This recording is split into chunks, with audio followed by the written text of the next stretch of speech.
আমরা আগের সপ্তাহে মানে আগের রোববার আমরা অভয়া ক্লিনিক করেছি এবং আমরা দেখেছি যে 200 জন পেশেন্ট আমাদের কাছে এসছে।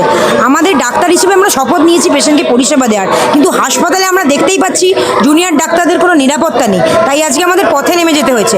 আমরা যে পরিষেবাটা দিতে পারছি না সেটা বারবার করে আমরা পেশেন্টের কাছে পৌঁছে দিতে চাইছি। তাই আজকেও আমরা নেমে পড়েছি রাস্তায় সেই পরিষেবা পৌঁছানোর জন্য।